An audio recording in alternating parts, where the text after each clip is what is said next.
Harold Crane. Two women whose names were almost erased by his cruelty. A crumbling house at the edge of Redfield that hid the darkest of secrets. What began with a desperate 911 call led police to uncover a nightmare no one in town could have imagined. This is the case of the House of Horrors, a story of survival, terror, and the unmasking of a man who turned his home into a dungeon. Stay with us until the end, and don't forget to like, share, and subscribe for more of the most disturbing true crime cases you'll ever hear.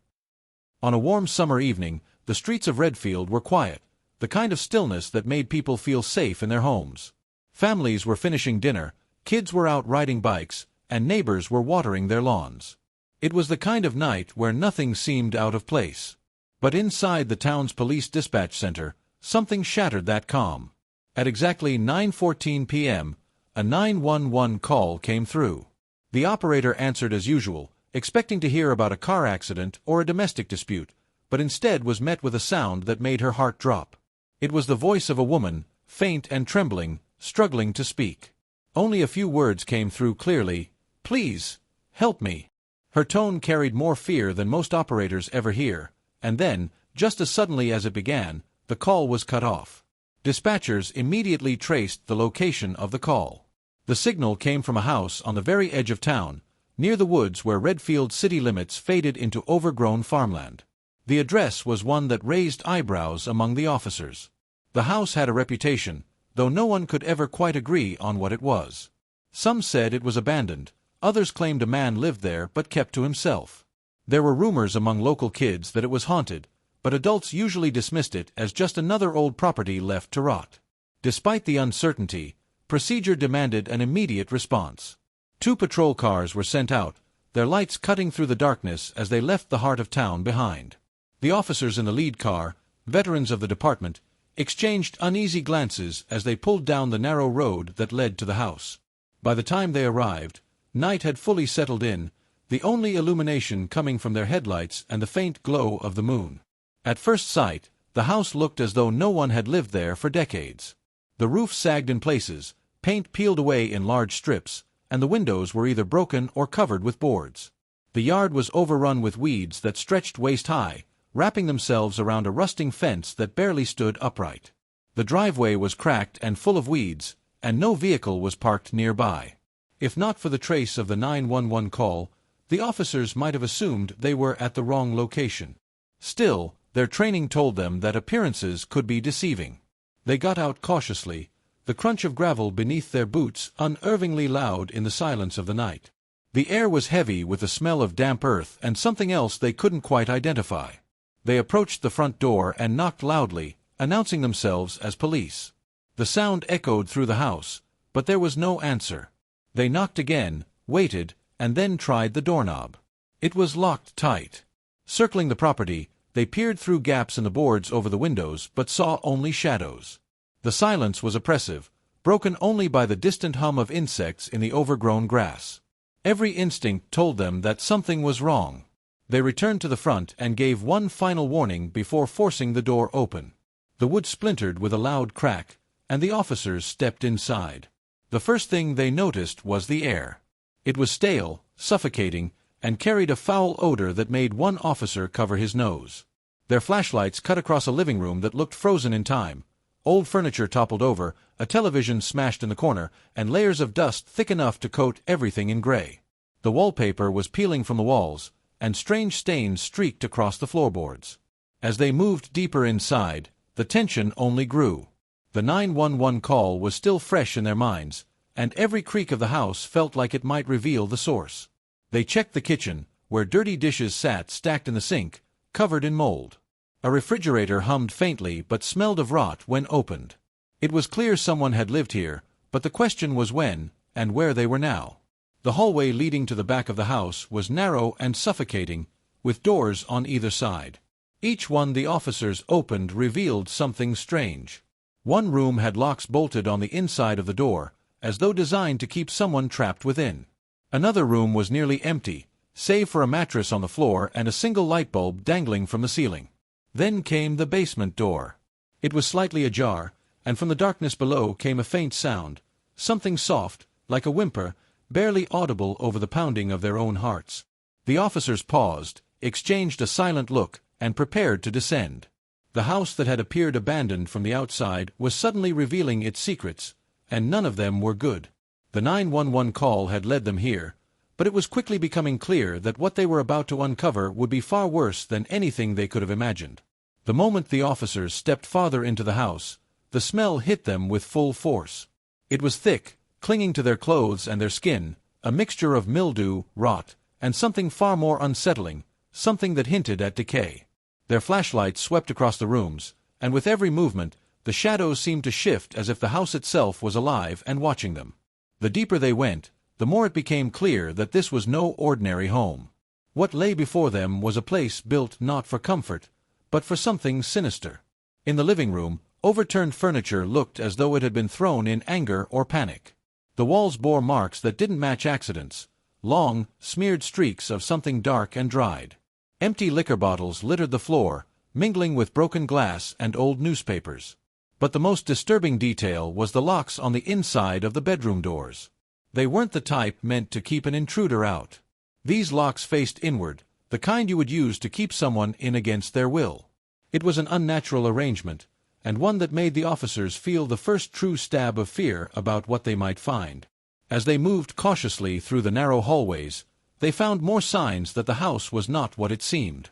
Several doors opened into rooms stripped of normal comforts. No decorations, no personal belongings, no signs of ordinary life. Instead, one room contained nothing but a stained mattress on the floor and chains bolted directly into the wall. Another had a chair positioned in the corner facing the door, with leather straps still fastened to its arms and legs. These were not the rooms of someone living a normal life. These were cells, cages disguised within the frame of a family home. The basement, however, revealed the true heart of the horror. The stairs creaked under their weight as the officers descended, their flashlights bouncing off the cement walls. The air grew colder, heavier, and the odor that had lingered upstairs became suffocating here.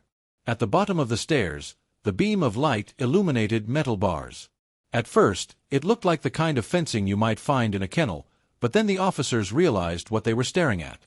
The basement had been transformed into a series of small enclosures, crudely built but unmistakably designed to confine humans. Each enclosure had blankets thrown on the ground in place of bedding. Rusted chains trailed from the floor, with locks attached to their ends. There were plastic buckets in the corners, foul with dried waste. Scraps of clothing were scattered about, some torn, some stained. It was clear these spaces had been used to hold people, not animals. The officers stood in stunned silence, their minds struggling to process the reality. This was not a home. It was a prison. What struck them most were the personal belongings left behind. In one corner, a child's hairbrush lay among old magazines. In another, a woman's shoe sat abandoned, its heel broken. These items made the horror undeniable. Whoever had been kept here had once lived normal lives, had families and futures, before ending up trapped in this basement. The officers exchanged glances but said nothing. The silence of the place, broken only by the hum of their own radios, carried more weight than words could. Then came the noise. Faint at first, almost too soft to notice, but it grew clearer the longer they stood still. It wasn't the groan of the house or the distant hum of pipes. It was human. A muffled sound, a whimper perhaps, carried through the walls. It seemed to come from beyond the basement, deeper in the structure than they had realized. Following the noise, they discovered a hidden door at the far end of the room. It was small, almost concealed, with a heavy padlock hanging broken from the latch. Someone had forced it open recently. Inside was a space smaller than a closet, with concrete walls and no light. The beam of a flashlight revealed claw marks etched into the surface, desperate attempts by someone to escape. The officers felt the weight of the discovery pressing down on them. This wasn't just a crime scene. This was evidence of prolonged, unimaginable suffering. The more they searched, the more twisted the house became. In a side room, they found a table covered with tools, some ordinary, like hammers and pliers, others sharpened into crude weapons. There were notebooks filled with scrawled writing, pages stained and torn, with fragmented sentences about control and obedience. One chilling line, repeated over and over, read, "They are mine." It was becoming clear that the person who lived here hadn't simply been keeping people locked away. He had been living in this darkness, shaping the house into an extension of his own twisted mind. The cages, the restraints, the writings, they told the story of someone obsessed with possession and domination. As the officers backed out of the basement, the sound of faint movement upstairs froze them in place. Someone else was in the house. The 911 call, the whispers of life in the shadows, and now this noise. Suddenly, the house didn't just feel haunted. It felt alive with the presence of someone who had been watching them the whole time. The sound upstairs made every nerve in the officers' bodies tighten. They froze in the basement, straining to listen. It wasn't the creak of an old house settling. It was softer, uneven, like the shuffle of someone trying not to be heard. They raised their flashlights, illuminating the path back up the narrow wooden stairs, and prepared to move. The basement with its cages and strange writings had already told them they were standing inside something designed for terror, but the possibility of someone still alive inside shifted the urgency. They had to keep searching. Climbing the steps, their boots pressing into the groaning wood, they reached the hallway again. The air felt colder now, the silence broken by the faint, ragged breathing they could hear just ahead. Following it, they found themselves at the end of a corridor that led to a door almost hidden in shadows. The knob was rusted, the frame swollen from years of neglect, but a faint noise seeped through the cracks. One officer pressed his ear against it and heard what sounded like a weak cry, quickly stifled. They exchanged a glance that said everything. Someone was inside. They pushed the door open carefully. What they saw next was a sight that stayed burned into their minds. In the dim light, huddled in the corner of the room, were two women. Their bodies were frail, little more than skin stretched over bone, and their eyes reflected both fear and disbelief as the flashlights caught their faces. They recoiled at first, raising their arms as if bracing for a blow. It took several long seconds before they seemed to understand the figures in front of them were not the man they feared but police officers. The room itself told its own story of suffering. There was no furniture, only blankets piled into a nest on the floor. The windows had been nailed shut from the outside, leaving the room in perpetual darkness. The walls were scarred with deep scratches, desperate marks from fingernails clawing at plaster. One corner held a dented tin can filled with murky water, while another corner carried the unmistakable stench of human waste. It wasn't just a hiding place, it was a cage disguised as a bedroom. The women tried to speak, but their voices cracked into whispers, broken by exhaustion. One of them raised a trembling hand, pointing toward the door as if begging the officers to take them out immediately. When the officers helped them to their feet, both staggered, their legs too weak from weeks, maybe months, of captivity. They clung to the officers as though afraid they would vanish if they let go. As they were led out into the hallway, fragments of their story emerged. Between gasps for breath, they revealed that they had been taken from different towns. One spoke of being lured into a car by a man who promised work. The other said she had been walking home late when she was forced inside at gunpoint. Their captor had brought them here and locked them away, appearing at unpredictable times to bring scraps of food or to remind them that no one was coming to help. The details were disjointed, but the terror in their words was unmistakable. The names slipped from their lips in shaky whispers. Harold Crane. The man who lived here, the one who had kept them like animals, was someone the police had never expected. He had a reputation for being reclusive, but never dangerous. Yet the women insisted he was far more than a kidnapper. Their voices shook as they described how he studied them, how he kept notebooks filled with rules they were forced to follow, how he would vanish for days but always return. Their greatest fear, repeated again and again, was simple: he'll come back. That fear was contagious. The officers felt it too. Everything in the house spoke of Crane's obsession with control and cruelty, but the fact that he was not there made the discovery even more dangerous. Had he fled after the 911 call? Was he watching them even now, from the darkness outside? The women's eyes darted toward the windows, wide and unblinking, as if they expected him to burst through at any moment. It became clear that the 911 call had come from one of these women, though neither took credit directly. One had managed to steal a cell phone during a moment of carelessness and dial for help, whispering the plea that had brought the police to the house. But she hadn't been able to finish before the line went dead. Whether Crane had discovered her or the phone's battery had died didn't matter. What mattered was that, somehow, the call had made it through. The officers quickly radioed for backup and medical assistance. They knew the women needed immediate care, but they also knew the house might hold more secrets, possibly more victims. As they waited, the women clutched the officers' hands, unwilling to be left alone even for a second. Every sound in the house, the groan of wood, the rush of air through cracks, made them flinch. The truth was beginning to take shape, but it was darker than anyone wanted to admit. The cages in the basement, the writings on the walls, the women locked away in near total darkness, these were not random acts of violence. This was systematic. Harold Crane had built his house to function as a trap, a carefully designed prison. And now, though 2 women had been found alive, they hinted at something far worse. Their fragmented statements suggested that others had been here before them. Some had not survived. By the time backup arrived, the women were already being carried out of the house.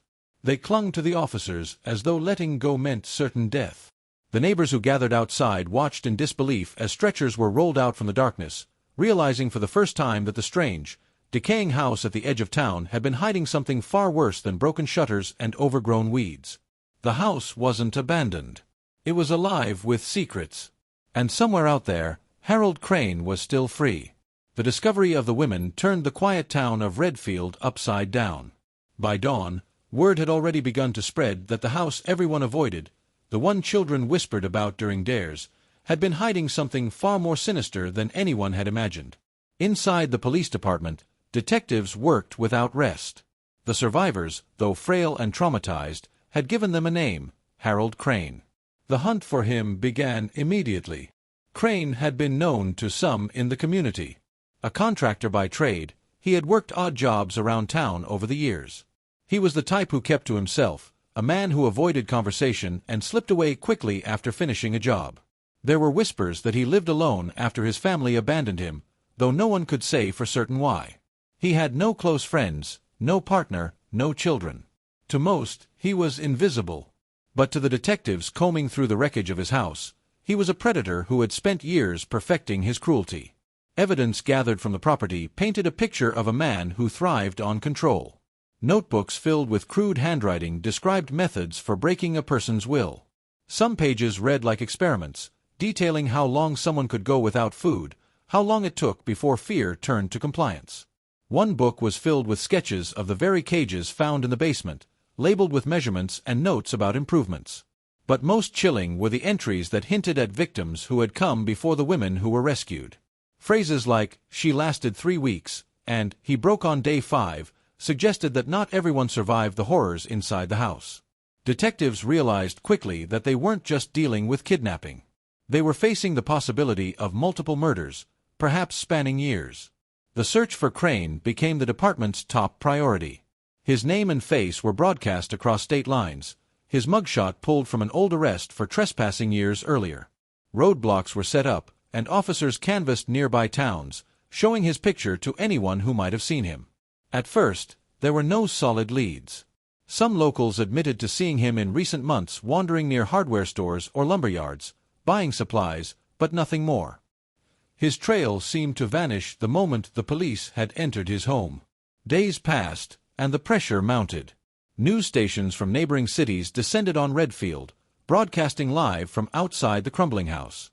The words "House of Horrors" splashed across headlines, and the town's name became synonymous with terror. Residents began locking their doors at night, afraid that Crane could be hiding anywhere, waiting for his chance to strike again. Parents no longer let their children play outside, and neighbors who once waved at each other from porches now eyed strangers with suspicion. Then, a break came. A tipster called in from a gas station 2 towns over. The clerk claimed a man matching Crane's description had come in during the early morning hours, dirty and disheveled, paying cash for cigarettes and bottled water. Security footage confirmed it. Crane had been there, and he looked desperate. Detectives believed he was trying to stay mobile, avoiding capture by using buses and hitchhiking rather than driving a car. The net tightened. Police issued an alert to transit stations, monitoring ticket purchases and security cameras. 3 days later, an officer reviewing footage from a bus terminal hours away spotted him. Crane, wearing a dark hoodie and carrying a duffel bag, had boarded a bus headed toward the state line. The image was grainy, but it was enough. Authorities coordinated with highway patrol to intercept. The stop happened on a rural highway, where the bus was forced to pull over. Officers boarded quickly, scanning the rows of passengers. There he was, slouched low in his seat, eyes darting as if he already knew his time was up. When they ordered him out, he didn't resist. Instead, he smirked, a chilling expression that unsettled even the most hardened officers. In his bag, they found more notebooks, along with rolls of duct tape, rope, and a hunting knife. He had been preparing to take someone else. Back at the station, Crane offered little in the way of cooperation. He sat in the interrogation room with a blank stare, occasionally muttering to himself. Detectives pressed him with questions about the women found in his home, about the evidence of others who had been there before, but he refused to give details. The only words he spoke clearly were, "You'll never find them all." Those words cemented the fear that lingered over Redfield. How many had passed through the doors of that house? How many had never come out? The survivors could only tell part of the story, but the journals and the cages suggested a much longer history of cruelty. For investigators, the priority became proving not just his guilt in kidnapping, but uncovering the full scale of his crimes. The manhunt had ended with his capture, but the nightmare was far from over. The people of Redfield watched from the courthouse steps as Harold Crane was led inside in handcuffs, his face expressionless, his eyes cold. For the first time, the predator who had haunted their town was in plain sight. Yet even as he disappeared behind the walls of the jail, the chilling truth remained. The shadows of his house stretched far beyond its crumbling walls, and the stories of the missing were only beginning to surface. The trial of Harold Crane became one of the most closely watched cases in the state's history. From the moment he was arrested, the public wanted answers. How long had he been operating his so-called House of Horrors? How many lives had he destroyed? And how had a man who seemed so unremarkable managed to commit such extraordinary evil without anyone noticing? For weeks, the courthouse steps were lined with reporters, survivors, and grieving families who feared their missing loved ones might have been among Crane's victims. The town of Redfield, once known for its quiet suburban charm, was now forever linked to a name that made people shudder. The prosecution built its case carefully, starting with the survivors. The two women found inside the house became the central voices against Crane. Weak but determined, they recounted the terror of their captivity, the nights spent chained in darkness, the endless hunger, the threats whispered through the bars of their cages. The courtroom fell silent as they described the moment they realized no one was coming to save them, until that one night when a desperate 911 call brought help. Their words carried the weight of proof no photograph or journal could provide. They were living evidence of Harold Crane's cruelty. But the case didn't rest on their testimony alone. Investigators presented the journals seized from Crane's home, each filled with disturbing notes and coded symbols. The writings detailed not only the captivity of the two survivors but also other individuals who had come before. The jury was shown entries that catalogued the breaking down of his captives, chillingly clinical observations written as though he were conducting experiments. One passage described a victim refusing to eat for 3 days before collapsing. Another noted how long it took for someone to stop screaming. These journals revealed the mind of a man who had treated human beings as objects for his own twisted control. Forensic teams testified about the condition of the house. They described the cages, the restraints, the makeshift punishment devices, and the claw marks on the walls. One expert called it a modern dungeon built with careful intent. DNA evidence tied multiple unidentified samples to the basement, though not all matched known profiles. This fueled speculation that Crane had harmed far more people than the state could confirm. Every new detail painted a darker picture, one that left the jury visibly shaken. The defense had little to work with. Crane's attorney argued that the journals were the writings of a disturbed mind but not proof of actual crimes. He suggested the women had exaggerated their suffering and that the house, while unusual, was not evidence of murder. But his arguments felt hollow against the overwhelming physical proof and the survivors' emotional testimonies. Crane himself refused to testify. He sat at the defense table in silence, occasionally scribbling notes, but never showing remorse. At times, he even seemed amused by the proceedings, smirking at the reactions of the courtroom. When the verdict was read, the room held its breath. Guilty on all counts: kidnapping, unlawful imprisonment, aggravated assault, and multiple counts of suspected homicide, though not all bodies had been recovered. The judge sentenced Harold Crane to life in prison without the possibility of parole. The survivors wept quietly, not from joy, but from the release of finally being heard. For them, Justice did not erase the scars, but it ensured the man who had stolen so much from them would never hurt another person again. Outside the courthouse, crowds gathered to hear the outcome. Some cheered, others cried, but a lingering unease remained. The unanswered questions haunted everyone. Who were the other victims hinted at in his journals? Where were they buried? Could more survivors still be out there, too afraid to come forward? Crane's refusal to cooperate meant those secrets might remain hidden forever. In the end, Harold Crane's name became synonymous with terror, a reminder that evil often hides behind the most ordinary of masks. To neighbors, he had been a quiet, solitary man. To the women he abducted, he was a captor who stole not just their freedom, but their sense of safety in the world. His home, once mistaken for an abandoned shell, was revealed as a carefully constructed labyrinth of cruelty. For Redfield, the case left scars that would never fully heal. Parents warned their children never to trust strangers, and the crumbling house on the edge of town was eventually torn down, though the ground beneath it carried memories too heavy to erase. The phrase, "House of Horrors," became a chilling shorthand for what had happened there. And at the heart of it all was the 911 call, the desperate whisper of a woman who risked everything for a chance at freedom. That call not only saved her life but exposed a predator hiding in plain sight. It led police into the darkness of a place no one wanted to believe could exist. It revealed the true face of Harold Crane, a man who spent years perfecting his cruelty, believing no one would ever discover his secret. But in the end, it took just one moment of bravery, one call for help, to bring his empire of horror crashing down.